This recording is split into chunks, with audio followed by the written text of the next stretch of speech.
É muito complicado a gente lidar com os ciclos econômicos, com as altas e com as baixas. A gente tende a ser muito otimista nos momentos de alta e muito pessimista nos momentos de baixa. Vamos ver. Então, quando está subindo, a gente acredita que não vai mais parar de subir. Tá? Até mesmo que seja o preço de um produto que a gente compra, a gente fica desesperado.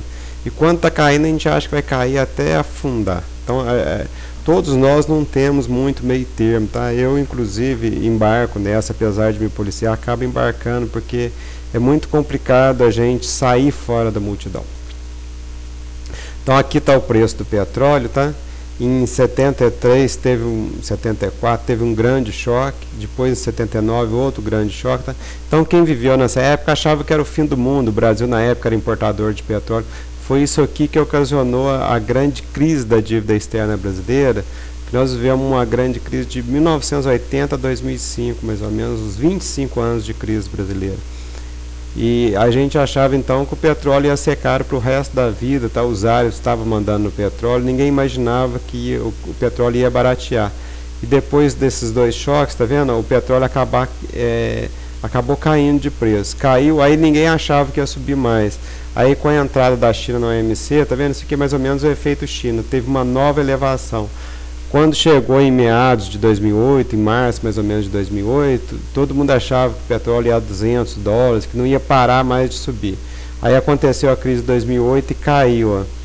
E aí todo mundo acha que vai ficar barato, que a Petrobras ia quebrar. Aconteceu que o petróleo subiu de novo. Então, essas idas e vindas que é difícil da gente lidar com elas e encontrar o meio termo, é bem complicado. Mas dá para a gente traçar uma linha de tendência de longo prazo e ver que no último meio século, nos últimos 50 anos, o petróleo vem se escasseando e vem subindo de preço a uma certa taxa, tá vendo? Eu calculo que 3,5% ao ano acima do preço das exportações mundiais. Então, ultimamente, principalmente depois da entrada da China no OMC, o petróleo tem ficado acima dessa linha de tendência minha. É possível, tá? Isso aqui é difícil prever, que se encontre um substituto para o petróleo, até mesmo gás do xisto, e o petróleo inverta essa curva aqui. Mas eu não estou acreditando, pelo menos no curto prazo. Tá? Energia solar, alguma coisa.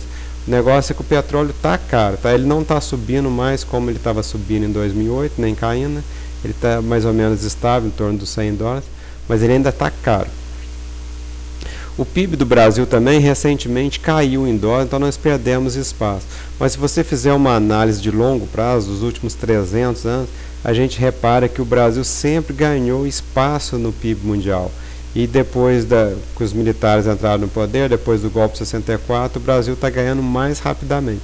Então esse trem oscila, mas tem uma linha de tendência. Essa linha de tendência a gente pode ver mais claramente quando a gente coloca aqui em escala logarítmica, que a gente vai ver que essa linha de tendência não é nova, é coisa de 300 anos. Então o Brasil vai continuar ganhando espaço no mundo. Agora o interessante também é o Ibovespa, tá? São as ações. Elas oscilam mais fortemente. Então, com o milagre econômico, o Ibovespa subiu bastante.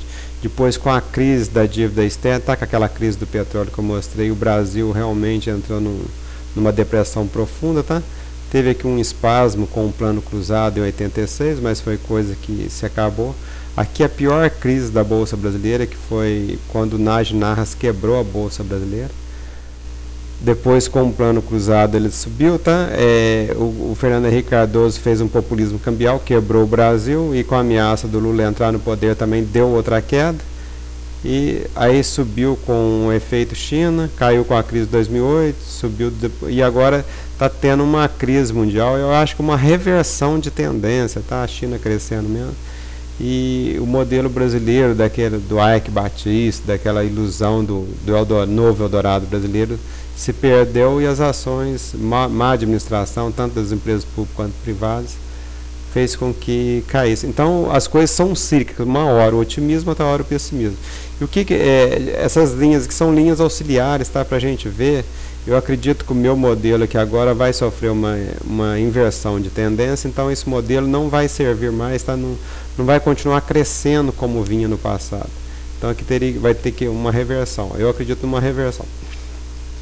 Mas é interessante notar que o Ibovespa, ele parece que tem espelhos, tá? Ele sobe e desce como subiu.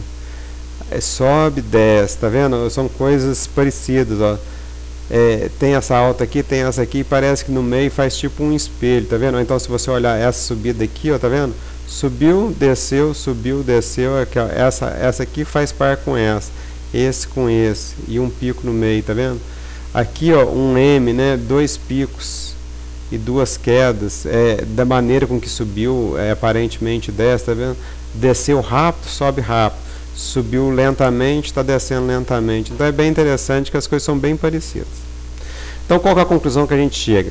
O petróleo vai continuar caro, não sei se vai continuar subindo acima das exportações mundiais, mas vai continuar caro porque o petróleo é um combustível que não se renova. Então deu muito gás para a economia mundial durante os últimos 100 anos, pelo menos, né, no século XX, mas agora está meio complicado e o mundo provavelmente vai continuar crescendo pouco como está crescendo agora. O Brasil vai continuar aumentando a sua importância diante do mundo, tá? Tanto quanto o PIB, quanto as exportações. Isso aí não é coisa nova, é coisa de 300 anos e só vai continuar. E o Ibovespa vai continuar oscilando forte. Por quê? Porque é da natureza do Ibovespa e das ações oscilar. Falou, moçada?